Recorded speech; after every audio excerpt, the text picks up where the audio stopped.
Hello, good evening. Welcome to the FFWGs. Thanks so much for joining us. My name is Doc V, meteorologist here, and I'm here with my good friend and colleague, meteorologist Sean Bratton, and we are here to quantify weather risk around sports in the NFL. And we have a massive weather event on the horizon this week. For all you guys in there who are trying to win your playoff matches in fantasy, or if you're looking for some sort of edge in any sort of sports betting or DFS lineups, guys, you got to pay attention today because this is probably one of the big events we've had in quite some time. I'm sorry for hyping it up right there, Sean, but welcome to the show. How you doing, buddy?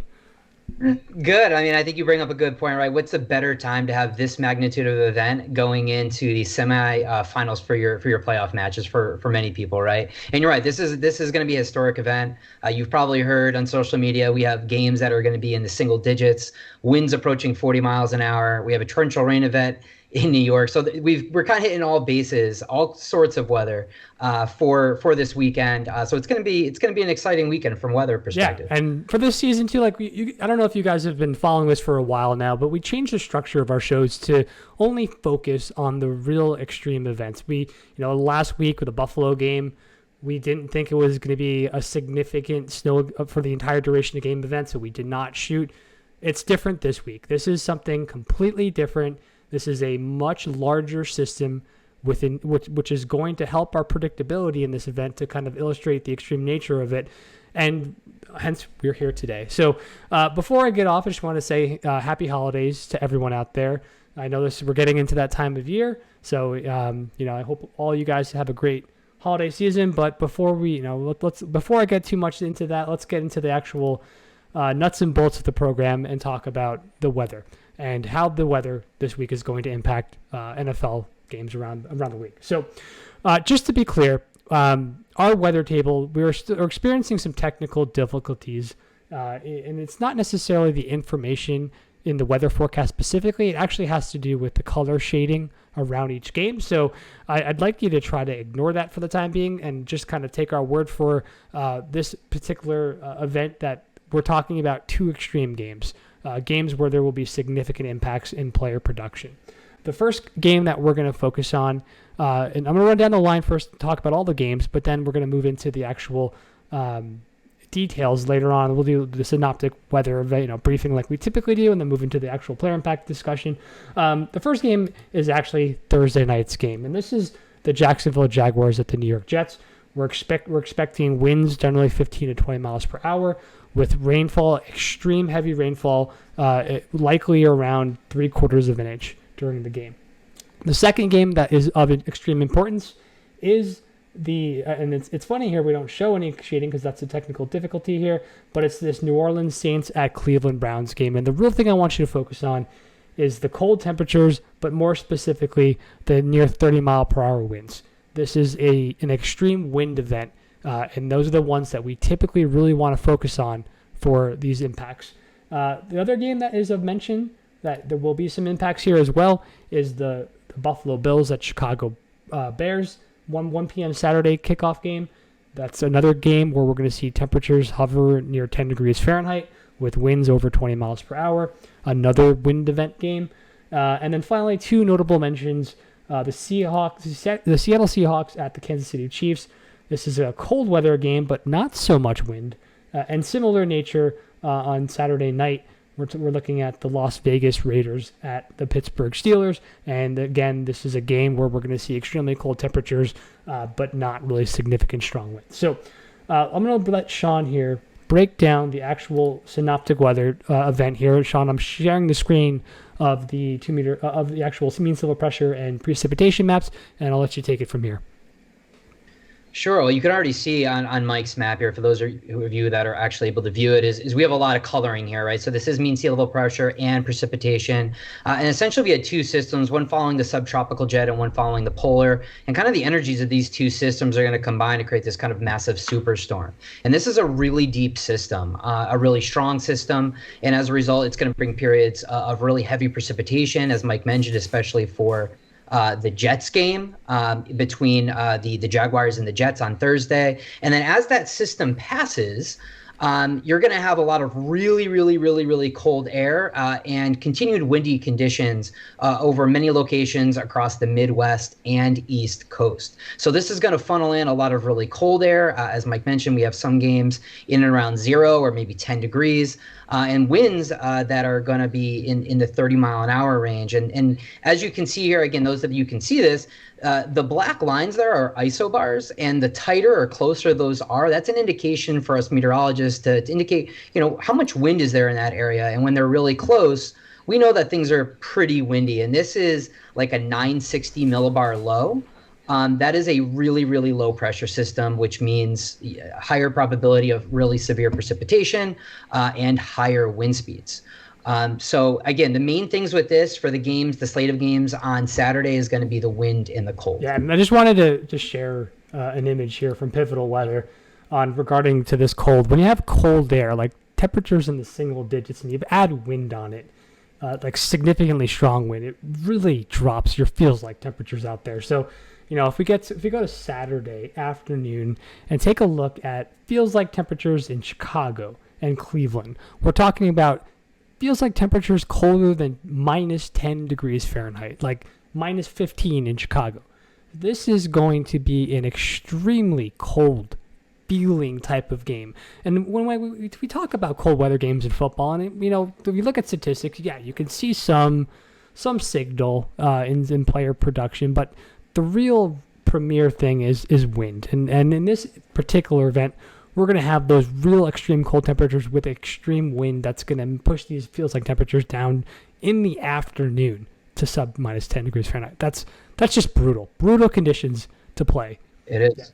Yeah, and you bring up a good point, Mike. Like we've had really cold conditions before. We've seen even last year the Buffalo Patriots playoff game temperatures were near 0, I think. But very, very rarely do we have an event where it's this cold and also the wind is blowing this hard. So those are two really extreme factors that are going to play a part this week.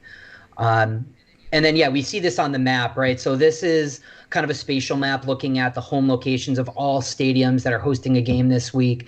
And we can see the red circles around the Jets and the Cleveland Browns. Those are the games that we're big time concerned about. And then we see some yellow circles with the Steelers and the Chicago and the Kansas City as well. Those games that we're going to be monitoring, we don't necessarily expect those impacts to be overly impactful, but there are, a couple key things to bring up in those games as well. All right, let's start off here and let's get into the discussion of the actual forecast and moving into the impacts. And we'll start on Thursday night in MetLife Stadium.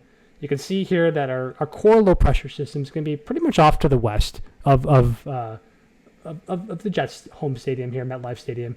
But what's happening here is you're actually getting a warm front that's going to lift up a lot of heavy precipitation up into the area. And you do see the tightening of those pressure bars indicating wind. So we're dealing with a heavy rain event throughout the duration of the game, and we're dealing with winds. And Sean created a nice image here to highlight the actual details of this game by quarter. And when we talk about risk, on Sean's weather risk scale here, we have essentially a maximum of around 3, I guess you could say here, on the maximum on the y-axis here. But look at this. Every game here, that red bar is actually all the way up to the top here for each quarter. We're talking about an extreme weather event for the duration of the game here. And that's driven by both winds greater than 15 miles per hour. Actually, if you look at the wind forecast, winds are going to increase throughout the game to maybe about 17 miles per hour at the end of the game, with gusts generally in the upper 20s to begin and then ending in the upper 30s. So there's going to be some of those really strong whirls of wind across the stadium. And the real thing that Sean had here is that, as you can see as the game goes on, that game actually turns into more of a crosswind event. So that means when we say crosswind event, it's essentially wind blowing from one sideline to the other, not from one end zone to the other, right? So it's essentially coming across the field where you're essentially pushing the football towards the either sideline rather than allowing for the ball to either go deeper if it's a parallel wind or shorter, right? So yeah, this is Sean. This rating here is a 3.43, significant risk. So it's actually off your charts with regards to the extreme nature of this game. Yeah, this was off the charts just because that, again, a couple things we look at is the duration. How long does the weather event last? And number two is how severe are the Yeah. conditions? And the conditions were persistent enough and extreme enough throughout the entire game to kind of just send things into overdrive, essentially. So yeah, this is definitely a game that we're concerned about. We're talking about a half an inch to maybe even an inch of rain during this game, so heavy rains. Yeah, so Vegas, they put an over-under on this game. Let me just bring that up quickly here. The over-under is at 38 points right now. So it's already a low-scoring affair. So let's first off talk off with, this type of event and similar events that we've seen when we take our historical database of weather events for football and points and try to understand where could the actual point end up here. So this is I'm going to zoom out here a little bit here. Sorry, it's my first day with the mouse. This is a chart that essentially shows normal conditions of total points scored and under normal conditions in this black chart here, where you can see the black line's the ensemble mean. That's about 45 points. In normal conditions like dome games, so just kind of giving a historical spread. And then you look at essentially similar conditions where we had a similar conditions of the forecast that's predicted for the Jets game here, and what the total outcome of those games were. And essentially each end of the bar is the one standard deviation mark. So typically we see points scored anywhere from 20 to 40. I think this is probably about 46 points here, with the ensemble mean around 33, which is pretty much about five points under the over-under today that's put out from Vegas, right? Yeah, and typically what this is showing, right, just to kind of get to the heart of it, is in these conditions, on average, we see scores about 10 to 11 points below the kind of our control mean or games that are played in domes. So that is statistically significant, meaning that weather does play a factor with scoring and how many points are scored in the game, and we could see that kind of factored in as Mike already mentioned. This is a low over under of 38 points. Yeah, and another way of looking at it too is also like, when you ask what is the actual probability that we can see under 38 points in this game? Well, if you look at this actual one standard deviation bar, or I guess you could say two standard deviations from the mean, it's probably around I would say probably about a 70% chance for an under here, just based off of the skew of the distribution. Yeah, I mean, I use a Z-score for this, Mike. If you actually scroll to the right a little bit, the chance of it being less than the Vegas is around almost 60%. Okay. So that's kind of the odds if you're looking at this based on historical probabilities. It's around a 60% of being less than the established 30. Okay, thanks for clarifying that. Okay, so let's bring up the weather impact table. Let's take a look at the starting lineup here. It's at the top game. Third. Okay, so this is a big week for fantasy playoffs. We've seen Trevor Lawrence pretty much become a superstar this year. I think he's ranked in the inside the top 10 of quarterback production this year from any player, and we've seen big games out of Christian Kirk, Zay Jones, Evan Ingram's been getting involved lately. They're going up against a really stout defense of the Jets. I think the Jets are giving up the 26th fewest points to opposing quarterbacks. Do you have any sort of sense of urgency here in trying to find alternative options here? For these, well, we'll get to the Jets player. Just give me a second. Let's talk about Jacksonville first. The Jacksonville, it's tough, right? Because if you've been riding with Trevor Lawrence, you want to stick with him. He's been doing really great. He blew up Dallas last week, and he's been playing really well. As you said, he's really blossomed in the second half of the year. But we need to keep in mind that Trevor Lawrence, when he plays tough defenses, number one, he seems to struggle a little bit more, as one would expect against a tougher defense. But we actually do have him playing in a game with pretty bad conditions, actually not even quite as bad as these, but against Philly back in, I believe that was early October, and he had about 170 yards passing, 2 TDs, and 1 interception. You're going against another tough team in the Jets. They give up over the last 3 games around 180 yards to opposing QBs. So without weather, it's going to already be maybe a little bit tougher sledding for Trevor Lawrence. And my sentiment is this, right? If you're okay getting a average performance from a QB, like that's maybe all you're going to get from Trevor Lawrence in this game. But if you need a huge upside play, I think the probability of a big upside play for Trevor Lawrence in this is very much diminished. So like for me, I may have potentially lost Jalen Hurts from my playoff game. Do I want to go with Trevor Lawrence? Probably not, because I know the rest of my team isn't strong enough to really carry me. I may need to go with somebody else that has more upside, maybe even like a Gardner Minshew, where, yeah, he's not Jalen Hurts, but at least there's maybe a little bit more upside there. So just to be clear, Sean, when you say he might have a normal game, you're talking about his is that what you expect, or is that what you think his ceiling is, an average game? Yeah, I'm sorry, I didn't clarify. I would say that's kind of his ceiling, right? Like, is it a potential that he goes out for 250 yards and 2 TDs? Yeah, potentially, but I think the probability of that is definitely diminished. Like, I think anywhere between 150 to 200 yards, maybe a touchdown or two, is what we're looking at probably for Trevor Lawrence in this matchup. So you have to ask, like, hey, am I okay with that? And it could even be lower than that. You're going to be going up against Sauce Gardner and the Jets. You're probably going to have Christian Kirk going up against them. Zay Jones has been a hot target as well. But, I mean, I wouldn't be surprised if these players had, 5-6 catches for 50, 60 yards, and that was their day. Yeah. It's also important to mention that in that game in Philly, I don't think there was a receiver that caught more than 4 passes in that game. He had more than 4 receptions. So he only completed 11 passes that game. Yeah, lowest of the year. Yeah. So if you look at his Trevor Lawrence's production against top elite level defenses, he's gone against Philadelphia, Houston, Denver, and Dallas, who are all giving up, like a level of Jets type of production against quarterbacks, and he's underperformed, like significantly busted 3 out of those 4 games, sub 10 points. So, significant downside risk here with Trevor Lawrence and all the wide receiver corps, as you mentioned. I think you should find alternative options for those players. Yeah, if you can. I mean, some of you may have been riding with Christian Kirk, right? Maybe if you're in a wide receiver 3 league, you have 3 wide receivers, maybe you don't have a better option. But, I think you need to really limit expectations going into this one. I mean, QBs on average score about 35 or pass for about 35 less yards in similar conditions. So again, like that ceiling is just really lowered in this game quite a bit. So, just set expectations if you're going in with the Christian Kirks, the Zay Jones, and the Trevor Lawrence. Now let's get to the painful side of the story here. This is for me personally, the New York Jets.